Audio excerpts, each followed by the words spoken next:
Welcome to Talking Church Podcast. I am not your host, Logan Ketterling. I'm Nathan Finochio. Well, let's jump right in. I don't need a new intro from there. Yeah. We are joined not just by Nathan Finochio, but by basically you're like my Aunt Lisa. I'll take it. Lisa Bevere, for those listening, for those watching. They see both of you I'd here. say that Lisa's my aunt, too. I'll Yeah. take it. I could Yeah. birth you, Yeah, and I for could sure. birth you. So I could be Yeah. mom. Yeah. Yeah. Growing up, knowing your boys and Yeah. good friends with them, and you both are in Italians. proximity. Yeah, you're in Italian. Yeah. I'm 3%, I think. My wife is 100, but I'm 3. What do you think? How do you Does it get- count? I don't know. I took the 23andMe DNA test. I don't know.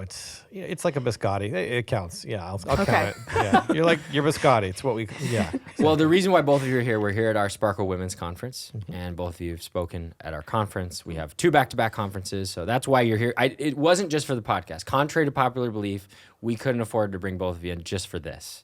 Fair. But I'm happy that you're here. Okay. Nathan has been a regular guest on this podcast this is probably your 4th or 5th time on it. Yeah, but you only ran like 2 because the other ones were Too controversial? the content was just like it was never. We did actually cut about 15 minutes of his first one. Was there a rant? Oh, there's a couple rounds, yeah, for sure. We'll see if we have to cut anything today. Okay. But Lisa, let's just jump right in. You're married to John Bevere, though. I mean, come on. You know, But like he doesn't get in trouble. that's true. He doesn't. He just is very He just Black and offends white. people. Totally. Yes. Yeah. Yeah. He preaches the Bible, and it makes people upset because it's like, that Bible, it hurt my feelings. yeah. That would be the truth. He preached Yeah. a message at River Valley called "Live Undefendable." Oh, yeah. people Unoffendable? Unoffendable. Yeah. Yeah. Free And from offense. Totally. So people are commenting like, "I got no excuse." Like, if bought- you're going to be offended on that I message, bought comment. I bought my wife Beta Satan. I'm dead serious, and I'm making her read it right now. I'm just like, you know what? You know how I've been a trash husband? Read this. You need to get some freedom. It's the theme of the conference. Is freedom. Lisa, tell us about your post you made the other day. Yeah, so I have this T-shirt that says the future is male and female. And I just felt like I wanted to wear it. Yeah. So I wore it. I went to a coffee shop. I actually had people come up and say, I really love your T-shirt. Where can I buy it? And Was so that I in thought, Tennessee, though? It was in Franklin, Okay, yes. it wasn't in What Minnesota. coffee shop? Say It was Highbrow. Oh, in West Haven? Yeah. So Yeah. people were happy and they were happy. So I thought I'm safe. So I take a selfie of myself in the car and I just put the future is male and female because without male and female, there is no future. Yeah.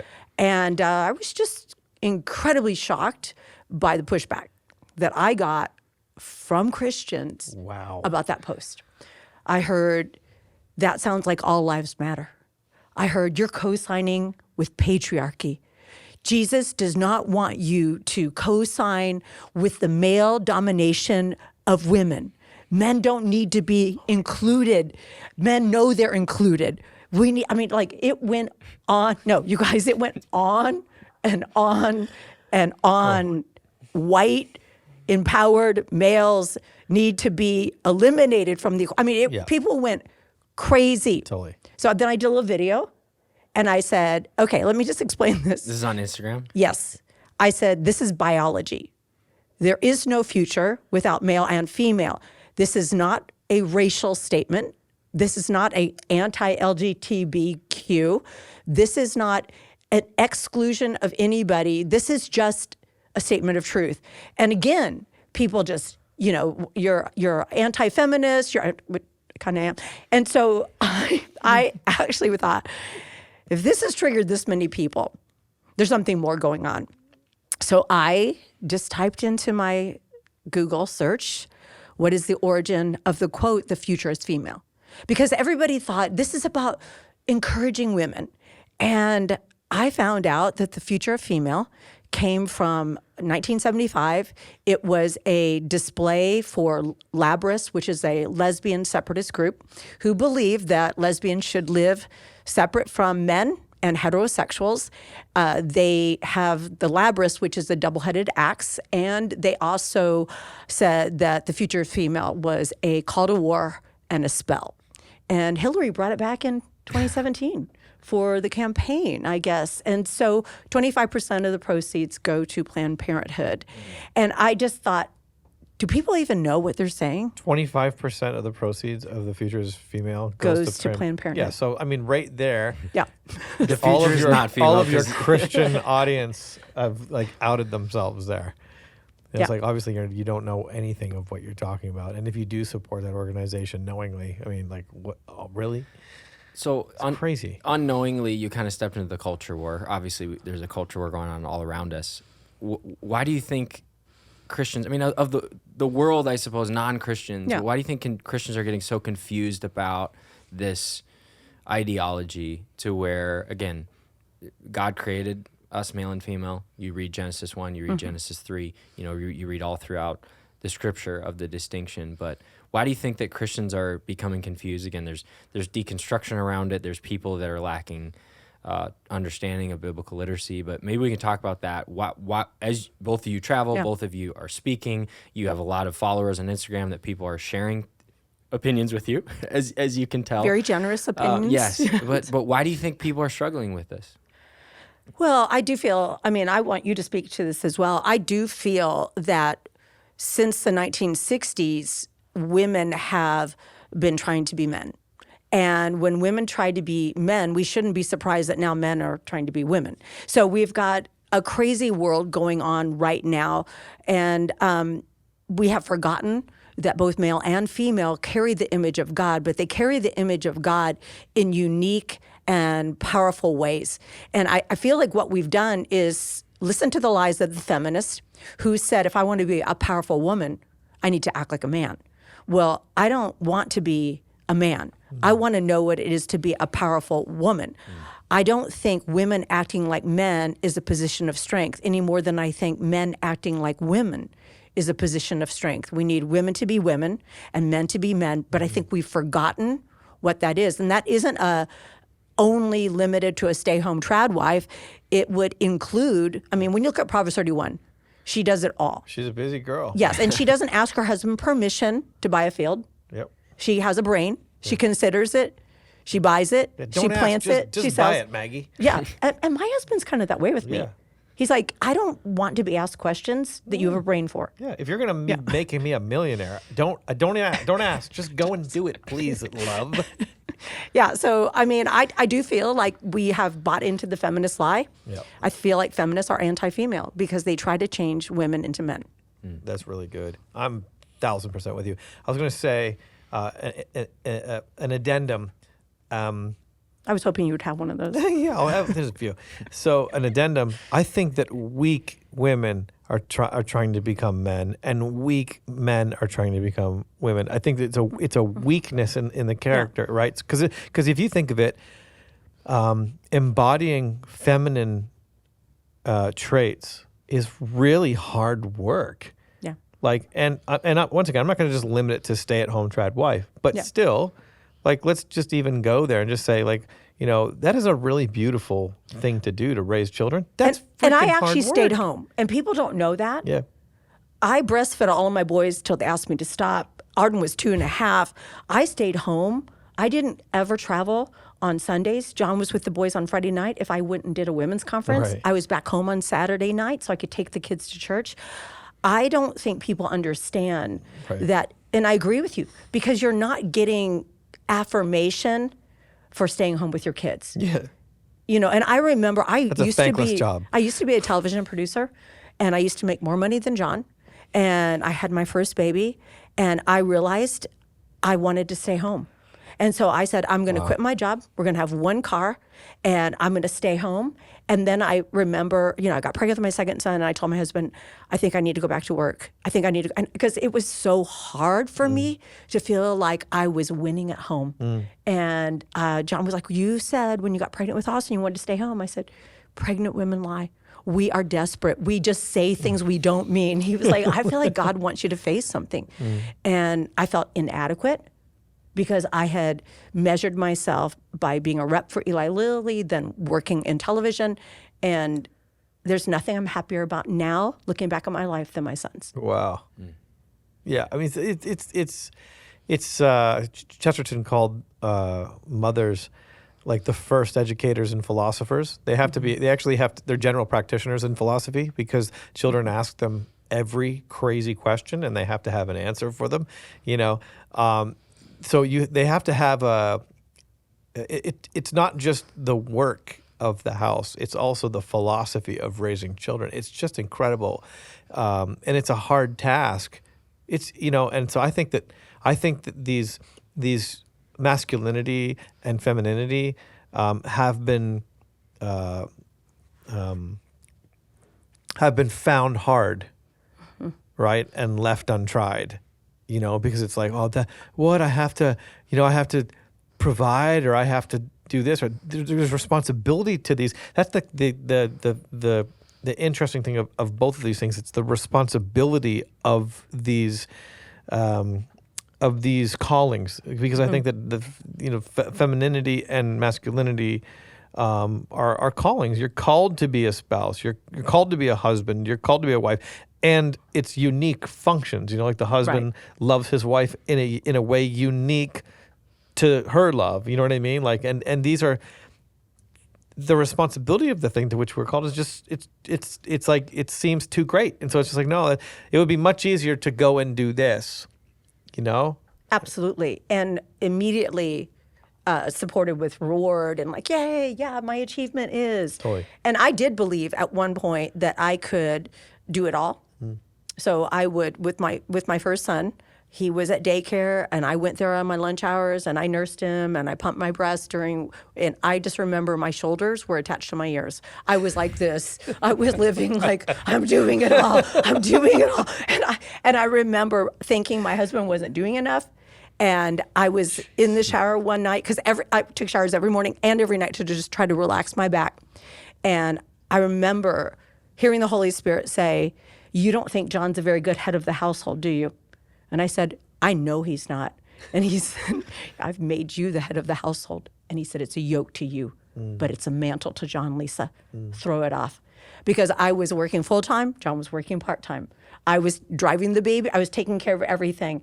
And I just remember everything shifted when I realized that God was the source, whether I was working or not working. And I remember I came out of the shower crying. My husband had been praying I would break. And then he's like, come out. And I'm like, okay, I will quit my job tomorrow. I said, but I want to be one with you again. I said, I am so tired of fighting you on everything. And John said, I don't think you need to quit your job, but I do think you need to quit thinking you're the source. And everything began to shift. And a lot of times I think women don't know how to interact with their husbands. And I would get annoyed because I felt like John acted like a boy, but all he'd ever known was a mother. So if I didn't treat him like a husband, if I didn't draw out and speak to who he was becoming, and I nagged him like a mother, then I was surprised that he acted like a little boy. Right. And so I had to change the way I interacted, and I watched my husband go from a boy to a man when I went from being his mother to being his wife. Wow. And it was a big shift for us. Jeez. Yeah, wow, it's going to take a little These bit of time.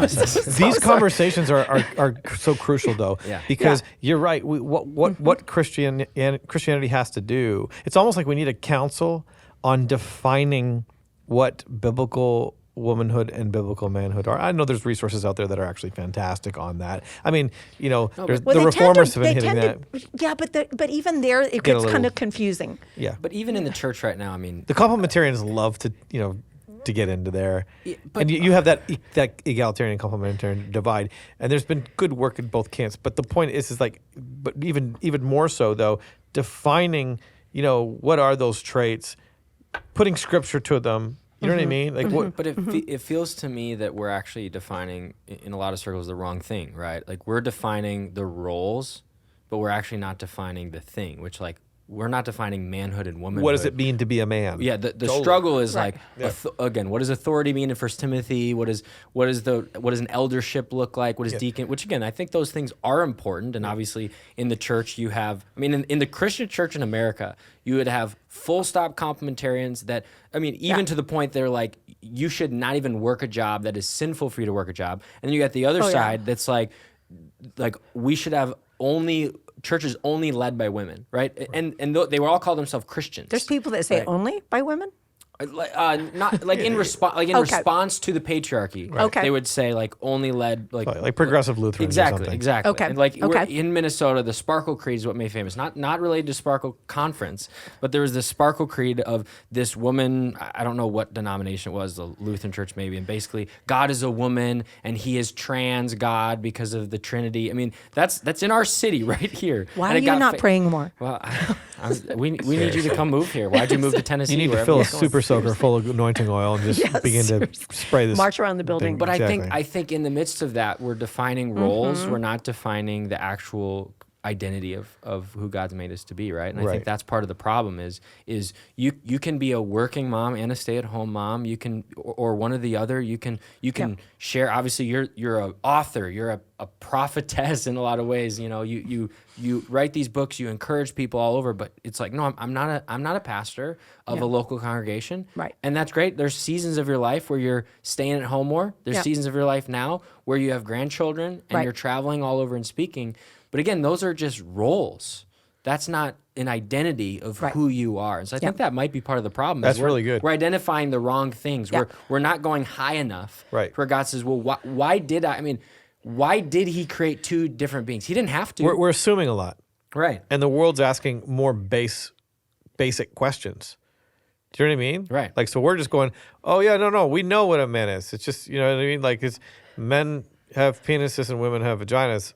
Okay, and then we just move on to roles, where it's like they're literally going, yeah, but why? Right. Why does genitalia? You know what I mean? Like, Right. why does you know what I mean? Like, and why does that mean this? And why does that connected to this? That yeah. But the more you understand about Scripture, the more you realize that it is important, right? I mean, the way God made us, the actual identity, again, which is Right. what Proverbs 31 talks about. Right. It talks about as an example. Right. Here's a lot of things that Proverbs 31 woman does, right? Yeah.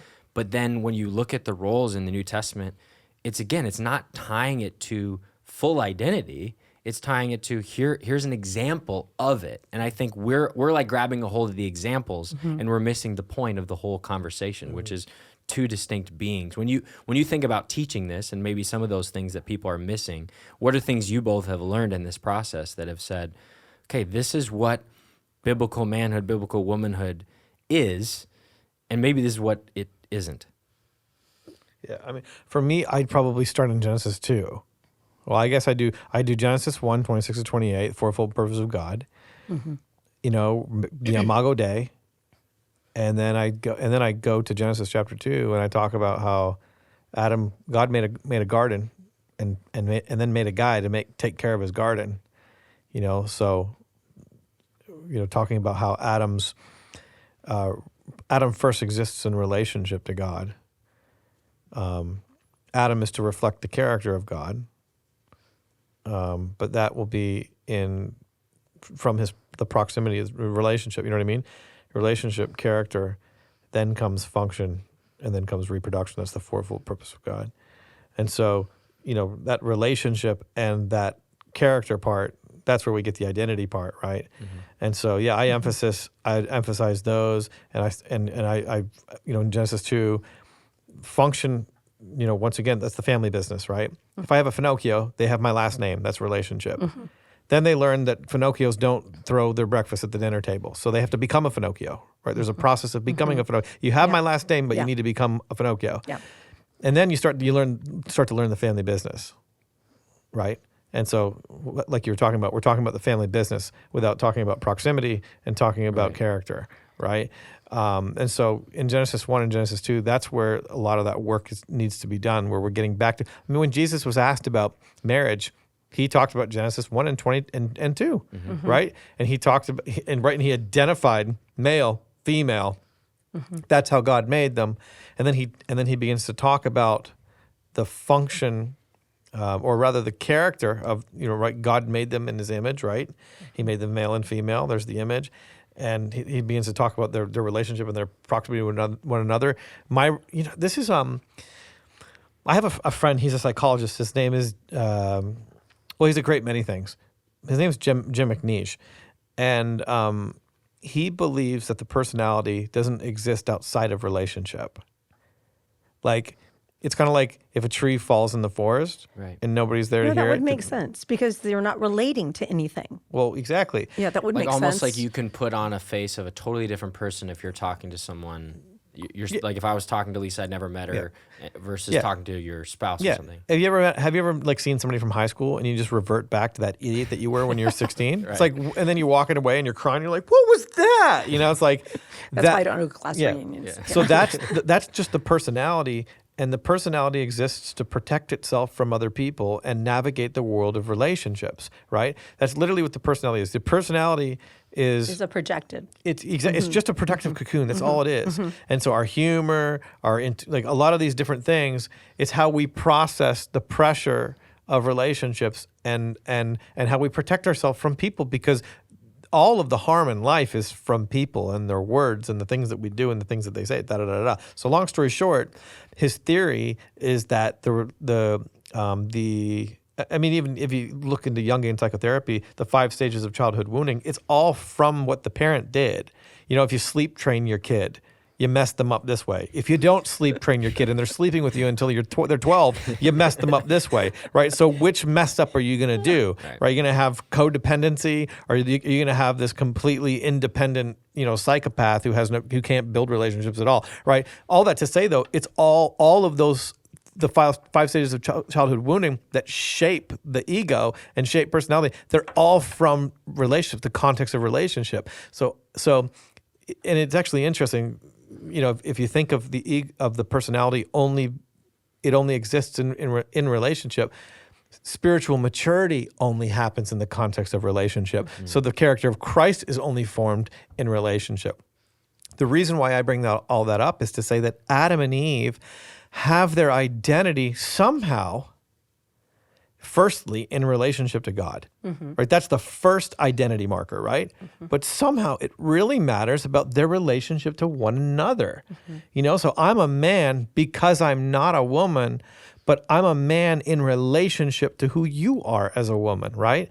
And that's the beauty, I think, and I'm going to use a term without the theology of it, but the complementarian idea is that like we literally somehow, we don't complete each other, but in some way we kind of do. Well, we're a union. We're a union, exactly. Yeah. Right. And so I think you can't talk about biblical masculinity in its totality without talking about a man's relationship to his wife, or a man's relationship to other people, or a man's relationship to his children, exactly. So once again, we're talking about the responsibilities, and it's not just, once again, relationship, character, reproduction, or a function and reproduction. The family, right? Family name, family character, family business, reproducing all that. So it does have an order, but they are connected to one another. So I love what Nathan is saying, and I love how when you look at the creation of woman, she was actually in him. Right. She was in him. She's there. She was there. All along. And God had him name everything so that he could find out what he was missing. And what you're talking about, that in relation, there is nothing related to me outside of me. There is nothing like me and different. And so before the fall, there was Ish and Isha. She was not named Eve until the fall. And so Genesis she 3. became about what she could do instead of who she was to him. And that actually is saying an awful lot, because even in that dynamic where God comes, and of course the serpent has said, hey, did God say? And she was like, oh, we can't eat and we can't touch it.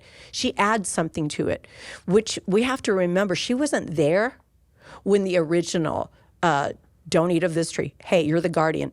And I will say I push back, and not on anything you guys have said, but a lot of times I'll hear things like, we'd be in the garden if it hadn't been for Eve. But the truth is, nothing happened till Adam ate. And I think we forget just even that says something about divine order. And he was there with her. Totally. He could have said, nope. That's not what God said. That's not who we are. It was gonna happen. Yeah, you know what I mean. Like, yeah. like we were going to eat it. Eve was just the first one to the tree. Right. You know what I mean. But they both should have used their voice on the serpent and said, "It is written," like Jesus did. Right. Instead of, well, the woman you put here, which is actually Adam blaming God. the woman you put here. Like, oh, I didn't like partner with you on this. I didn't dream her out. Isn't that so true of so many believers and how they respond to sin? Yeah.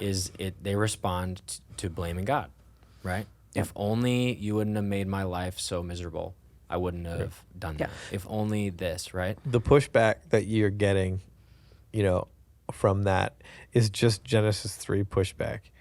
It's the enmity between man and woman. Well, it's enmity is between the woman and the serpent. Right, but there is a breach. There's God says to Eve that her desire will be for her husband, and he will rule over her. Yeah, and I guess there's different readings of it, but one reading could be, it perhaps could mean that she's wanting to be the one that's ruling, but he's going to be the one that rules, right? And so there's going to be this conflict, right? And it's going to be the battle of the sexes, and it started in the garden. Yeah, 100%. And I do believe, I believe that that's a multifaceted. I think there are women that their desire is to, well, I mean, according to when you talk to you read the Midrash or you talk to different things, there's some accounts that say only Adam left initially. Like it says, now lest the man put forth his hand. It doesn't say now lest they and eat. So God cast the man out, and they said it was actually God said, you're gonna leave. Your desire is going to be more for him than for me, and he will rule you. So I think I agree with you, that conflict, but I also believe that when Jesus came, he put to death the enmity between man and woman. Absolutely. Or the struggle and between people and the earth and parents and children, and it should be the races, it should be the genders. I always grew up saying I don't even like women. And my husband was like, you do know you are one, right? Like this is, and it's like, oh yeah, but I like a woman's body and a man's brain. And I was like, I'm not comfortable with that. But I would just see this fallen nature. Yeah. And then I found out, push hard enough on me and I can do the exact same thing. I could be just as awful. So we all have a broken space in our life where we can either fill it with manipulation or influence, domination or dominion. And women have the dominion where it comes to influence, and men have the dominion where it comes to structure and order. And, so I know that for our family and for the church at large, we have a lot of churches that are growing big because men are in charge, but they're not growing safe because women don't have a voice. Right. So we need fathers and mothers. And we need mothers. Absolutely. I'm so with you. Yeah. And I think that reality is maybe the response that people that we would say would be believing false theology, but it's an understandable response, whether it's right or wrong, is due to some of the patriarchal, for lack of a better term, history of the world, right? Due to the sin of man, the sin of men, to where there is domineering. There isn't this mutual love and respect. There isn't Jesus dying for the church, the way that leadership is. I mean, it's the age-old saying of like, good times are created by strong men, and then good times create weak men. Weak men create bad times create good men, right? And strong men. But I do think that some of that is a response to women that are seeing weak men in leadership, not just in the church, but at large, that they're leading, and then they're saying as a response, this is not how it's supposed to be. And so it's they're not wrong. Well, that's what I'm saying. It's an understandable response, but then what can happen is then they get grabbed a hold of by this religion almost, that is the response to this is to then reverse the roles, change the structure that God intended, and that doesn't work either. Well, the truth is God is a patriarchal God. Right. That doesn't mean he wants unhealthy patriarchs, but a patriarch is a male leader. It's a wise man. And so I really, being a mother of 4 sons and a grandmother to 3, I really don't love the attack I see on men in general. And, I've heard, what is the saying? When women act like men act like women. Well, I would actually reverse that and say when men act like boys, women act like men, because they feel like they have to fill the void. Like when they're like, I've got to take care of my kids. Yeah. I have to do this. Yep. And it isn't necessarily always that they want to, but there's this void. And so we see the young men being emasculated where they can't protect. They don't. So what do? Play video games because that drive is in them to conquer. And then, just there's no valuing of intimacy. So there's pornography, there's masturbation, there's a hookup culture, there's all this stuff that is deconstructing the family. And the truth is, it's a spiritual thing, but it's also something that came in a very Marxist, deconstruct the American family. And the number one thing that the Marxists went after was the American patriarch. That was their goal, was to deconstruct. In 1969, when 12 women sat together, they said, we will deconstruct the American patriarch by promoting promiscuity, prostitution, eroticism, and homosexuality. Yeah. They've done a pretty good job. Yeah, Yeah. they've excelled. Yeah, for sure. I think, I totally understand that we're living in probably a 400-year thought experiment where there were abuses of authority, by trusted organizations like priests and kings, and so then we had the Reformation, and then we had revolutions, and we got rid of the kings, and we got rid of the popes and the priests, and we replaced them with authority that we thought would work, and that authority didn't work, and so now there's a crisis of authority, and so that's why we're so obsessed with self this and self that and self. You got to self author, you got to self discover. Because now you are the authority and you have to decide everything, And so there is this crisis of authority. And we're probably learning very quickly that it probably wasn't the authority structures. It's just that, and perhaps people are coming to the conclusions that everybody sucks. It wasn't the authority. You know what I mean? So No, it's true. Yeah. And so it could be, and I would probably be a little bit old school in that I can see that it's really easy to problematize systems when really and sometimes you can see it in the system where it's like, yeah, that just doesn't work. You ever been at like an airport and you're like, your system's screwed up. It's called TSA. Totally, Yeah. exactly. And you can see it. But other times it's like, I think this, like you said, Lisa, this patriarch thing, it seems like it worked really well, actually, for a lot of civilizations. Like, for example, the Greek civilization, they kicked butt. Like, they were pretty good. Why are we not talking about the Romans? Because I hear everybody thinks about it every single day. The Roman civilization, absolutely. The Romans, once a week. The Romans were brilliant. Look at medieval Europe. Like medieval Europe is perhaps one of the best civilizations that was ever. Christian Europe is, by all standards, the greatest civilization that was ever created, and that's a patriarchal society. And there were incredible women in European Christian in Christian Europe that were they killed it. And so are they? We have to ask some questions like were they happier? Maybe they were. You know what I mean? Like, why do we assume? It doesn't seem like women are that happy. Are they happy? No, actually, all the studies I was reading as I'm researching, they're the most unhappy, the most unfulfilled. They have everything. Because when you're actually striving for something and you don't have it yet, you're like, when I get there, I'll be happy. When I get married, when I get that job, when I have my first baby. And they're not happy. And they're devastated. And I agree with you. And I think the thing is, we hear authority and we hear problematic. Totally. Because we hear domination. Abuses. Yes. But authority should be for provision, protection, and direction. Yeah. We believe authority is actually to lift other people. Right. It's never to push people down. Yeah. So if authority is misused, the person misusing it is the problem, not the structure. Right. Yeah. We were talking earlier, Lisa, and you shared a quote from Sowell, and I believe he said this as well. I'm paraphrasing it, but he said something along the lines of, someone asked him why he's conservative. Yeah. And he said, well, he said, I used to be super progressive. Yeah. And then he said, I went and worked for the Department of Labor, and I realized that nobody did what they actually believed. And he said, progressives believe a set of ideals that can never be attained, and constantly criticize the society to work towards their perceived best outcome, but ultimately never get it because it's unattainable, right?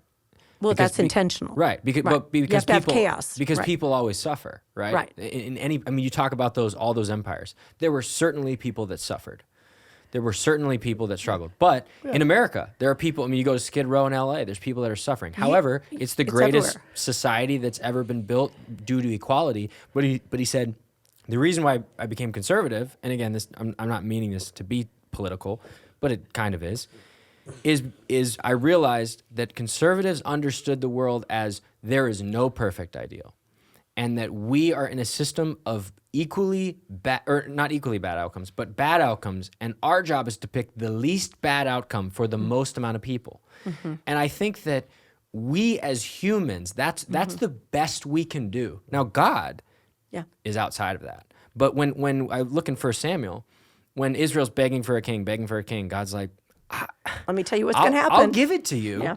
but you're not going to like it because he's going to fall short, because that's what people do.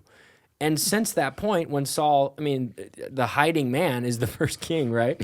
And he goes, since that point, authorities always failed, because that's all that we're capable of doing, because we fail. We're sinful people. And so, again, it kind of goes back to the set of authority that God has for us, that you look throughout all of the entire Old Testament to where leaders failed. The pharaohs, they turn wicked. You know, the king, you read the story of the good kings in Kings, and actually most of them were bad in both Judah and in It's only Israel. one. Yeah. Josiah. Yeah. He's the only one that finished 'Cause he everything understand the well, word of the but he Lord. gets killed in battle. I'm always like, I don't even And then understand the chain that. goes Yeah. down a different Yeah. direction. And the one other leader is Deborah. There's no criticism of Deborah. She was a judge and he was a king. Those are the only ones that it doesn't say, well, he did this and this and Right. this, but he left the high places. I mean, it's Yeah. They're the only two that don't have any kind of stain on their but rule. We were not created in the same way that we were not created to truly lead in the way that God is meant to lead. And I mean, it's the same thing in marriage. I officiated a wedding last weekend, and sharing in the wedding, you can't do this by yourself. If God isn't at the center of your marriage, it won't work, because that's the way he designed it. And I think that is the point of this entire conversation, right? Is that's the way God designed it. Yeah. Not us. If we design it, we might do some things good, but someone's going to suffer. Someone's going to fail, right? I believe it was John Walton, in one of his books. He has a trilogy on the garden, like it's like the lost world of Adam and Eve, the lost world of Genesis 2, etc. Somewhere in there, he talks about how the garden was the prelapsarian garden was Relapsarian, was that Yeah. mean? before the fall, pre-fall. Oh, okay. Yeah, Didn't you know that? the pre-fall garden was not perfect. Like, for example, like there was one thing that was not good before the fall. Do you remember that? Yeah. Yeah. The woman was missing. Yeah, the moon was missing. It was not good. The maybe yeah. So like there was something that was not good in this garden. So the garden was not paradise. It was just optimal for, like, it wasn't perfect, right? But it was optimal for human flourishing, and I think that you know, in the arena of relationships between men and women, there's not going to be any perfect relationship. There's no perfection. This is the issue. This is why conservatives, or the philosophy of conservatives. I'm not talking about necessarily all the political ramifications or this, specificities, et cetera. But conservatives have this idea that the world is really messed up. People are really messed up. Utopia cannot be achieved because humanity is deeply, deeply flawed. But we can create some optimal. That's what you were saying. Yeah, Some for optimal the things. best chance of flourishing. Exactly. Yes. For the most amount. Yeah. Create the exactly. best And environment. exactly. And so Chesterton said that a good marriage is a truce and a great marriage is a treaty. And what you do is in marriages it's not just a negotiated ceasefire. It's like, okay, we will stop firing. You will do this and I will do this. and you will do this, and I'll just write that's a treaty, right? Like you agree, it's an agreement of terms, right? Yeah. Every great relationship has agreements, and a relationship is only as good as its agreements. And so that is exactly, I think, what Christian relationships between men and women and marriages is we are negotiating agreements, and God is giving us some hints on what some of our strengths might be. And there's going to be some men that are just lousy leaders, and there's going to be some women that are, we're going to have some failures, but for the most part, it's probably going to be optimal if this is how if we embrace these identities, and yes, even some of these roles. And that doesn't mean that that dad sits at the head and eats a big piece of chicken, and mom's always wearing the apron. It doesn't have to look like that. That's traditional values. That's not necessarily biblical values. It's just, you know what I mean. Sometimes we have to differentiate between those two, exactly. But yeah, I mean, as Christians, we have to believe that God knows what He's doing, and in this fallen world, we can have some not perfect but better ways of living. And I want to highlight something you said, treaty, and I want to elaborate on that. I've been married 41 years in next month, and I remember everything shifted for me. I was sitting in the car. I was really frustrated with John because John is very like this is what we're doing, and I'd be like, I feel run over. And so I was sitting in the car. I probably was crying. I was waiting to go into the house, and I sensed the Holy Spirit say, you speak to John like he's an enemy rather than ally. He said, you have both become experts in one another's weaknesses rather than experts in one another's strengths. And he said, you're using your strength to attack John's weak spaces, and he's using his strength to attack yours. You have to stop seeing each other as enemies. You are allies. And so we started to sit at the table, and we just even had this conversation last week. We're looking for a building, and they took me to a couple places, and I was like, I don't like it. And Addison was like, Mom, I love you. It's not your strength. It's just not your strength. And I'm like, okay. And he said, this is a strength for Dad. So John will take my input, and he values my input. He will consider my input. And sometimes if I'm like, I just don't feel good about it, and it's not even like concrete input, he's like, if you don't feel good about it, I'm going to pull back from it. Right. But that's because there's a strength on John's life, and there's a strength on my life. And like even in our ministry organization, John is all about vision, but I am all about language. So he'll come to me and say, this is what's on my heart. And I'm like, I love you. You can't say it like that. So I'm like, let's find a way we can say You're producing. This. Yeah, that's good. But what I'm doing is I'm aligning myself by lending my strengths to his weakness. Love it. And making his strength stronger. Really and good. I think too many marriages, the couples are fighting with each other, trying to win some argument. But the truth is, a good marriage is two people committed to bringing out the best in one another, really good. not besting each other. Right. And I just feel like there's that constant tension. Well, my side, my turn, I get to pick. No, it's a we, and it's a going forward. Yeah. And I had a beautiful young woman come up to me in the book signing line, and she was crying, and she said her husband's really wrestling with something, and it was a problem he brought into their marriage, an addiction. And she was like, it's not my problem, and I don't know what to do. And I said, listen, when your husband or you bring a problem into a marriage, that's both your problems. It's not that you caused it. It's not even that you brought it, but both of you are being hurt by it. Right. And I said, so you have to find a way to fight the problem and not your husband. It'd be like, Logan's a problem, and we're the couple, and you disassociate from the problem. Like, we're going to fight this together instead of we're going to fight each other because you have a problem. And too many wives and too many husbands put their wife or their husband on the side of the table with a problem instead of on the side of the table of an ally fighting a problem. That's really good. So just as a visual. Yeah. Everything shifted for us when we did that. Lisa's just giving us great marriage advice. Yeah, that's good. I'm like furiously writing down notes. Like, I could talk for hours. The last thought I was when you were talking about that, it made me think about the church, right? And many people who are listening, who are church leaders, pastors, they understand the connection between God's creation of marriage and the church and Jesus, right? The bride of Christ. I think there are maybe some listening that don't understand that distinction, but when you do, you realize that marriage, that example. Now, the only difference is, of course, Jesus is perfect compared to his church, right? Who constantly disobey him, the people of his church, and it's the theme throughout Scripture. But I think one thing that people often they often attack or blame. I mentioned this earlier, but just like you talked about the problem, Yep. I believe they do the same with the church. And maybe we can close with this thought around this. And people call it deconstruction. They call it church hurt. They call it a lot of different things.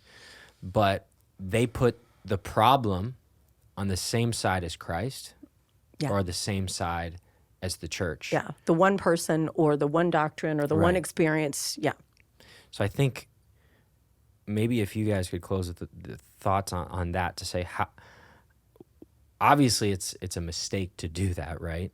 But what you've seen when it comes to that area, when it comes to these people who are dealing with real hurt, real shame, real frustration, but they're putting it in the wrong place, what would you say to someone like that? Go first. I would say that, when we make a mistake, right, or when we all have nakedness, right, and when our nakedness is revealed to ourselves first, right? Like, where are you? Well, they're obviously hiding, because they're aware. And God actually knew where they were. Yeah, totally, exactly. It's like, I can see you behind that tree, you idiot. Yeah. And who told you that you're naked? So we are aware of our problems and our nakedness, I think, deeply. Sometimes they're not always. It's not always floating on the surface, but it's in our subconscious deeply. I believe both. And so what happens is you. And we deeply need the funny thing is that we desperately need to be naked. Like naked in the context of Genesis was it's intimacy. It's like being known and still being loved. You can walk around and with warts and all, and people, and you know what I mean, and you're accepted and you're known and loved, right? It's a huge need. So when you are aware, now you're hyper aware of all these problems, you're gonna freak out and you're gonna mask it somehow. And so I believe deconstruction is a giant mask, particularly the hate against the church. Hate is a great way. So when Cain failed, when his offering was rejected, he killed Abel, right?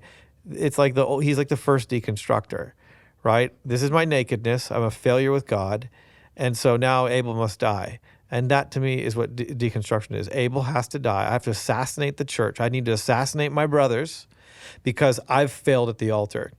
And so if I'm failing, then nobody's winning, if that makes sense. So I think that is the big reason why these guys become so toxic against the church, is because it's like I call it Colin Kaepernick syndrome.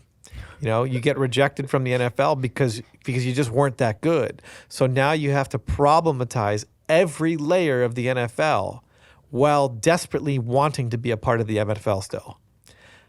And that's exactly what it is. Abel must die. So it's Colin Kaepernick syndrome, right? So of course they're going to attack the organization because they desperately want to be a part of the organization, but their nakedness has been exposed, and they've decided my nakedness will never be accepted. I can't live up to God's expectations. I'll never be able to do this. And so their way of their fig leaf bikini, their masking, is hating the church. Right. It's very, very strange psychology, but it's all there in Genesis 3 and 4. Before I understood Genesis 3, it was interesting to see before when the author of Genesis points out, and they were naked and they were not ashamed, right? He points that out first in the text to then share the significance of what it was like for them to be ashamed by their nakedness, meaning they were never meant to be, just like you said, they were never meant to be ashamed because they had intimacy with the Father. And I think that in a lot of ways, in deconstruction, that first part is lost, right? Yeah. It's the intimacy with the Lord, because when you're intimate with the Lord, what does the Lord love? He loves his church. So if you love the Lord, if you're intimate with the Lord, then you will also love the church. It's interesting how those who are away in their shame hate the thing that God loves the most. Yeah. Well, shame will always get you to blame somebody because you want to deflect it to somebody else. And it's interesting to me that when you've got this very clear picture in Ephesians of Jesus saying, I'm washing the church with the water of my word. He's not saying the church is washed. He's saying he's washing it. He's getting her ready. He's not saying the church is perfect. Beta Satan, church hurt, church betrayal. What if John and I will say people tried to push on that wound. I remember we, went to some meetings. People were like, I see a betrayal in your life, and we were like, yes. But the Lord was so good. He said, you can live in your bondage or you can actually work your way out of this and you can forgive people who are not asking for it. And I think a lot of times people think forgiveness means they return into the abuse, but forgiveness is actually releasing God to work in their life and God to work in your life. And the kindness is not an approval of the action, but man, the hostility that you hear from people that have church hurt, I 100% agree with you. It is like a spurned lover. It is so angry. Like they would, if they could come up to me, they'd stab me in the heart. I mean, I've been physically threatened, monetarily. I'm like, what? And I've never even been a pastor. Like, what is going on? Because they want to punish somebody because they feel rejected. But again, Cain had that option. If you do right, it'll be accepted. And they're like, no, this is not it. And so I do feel like people that have a heart for deconstruction without a heart for reconstruction, they're just agents of destruction. They're not moving anything forward. They're just tearing the place down. It feels like the riots, they're burning things to the ground, they're destroying their neighbors. They're not going to come back in and rebuild anything. No. It's just venting their anger. Yeah. And the wrath of man or woman never works the righteous purposes of God.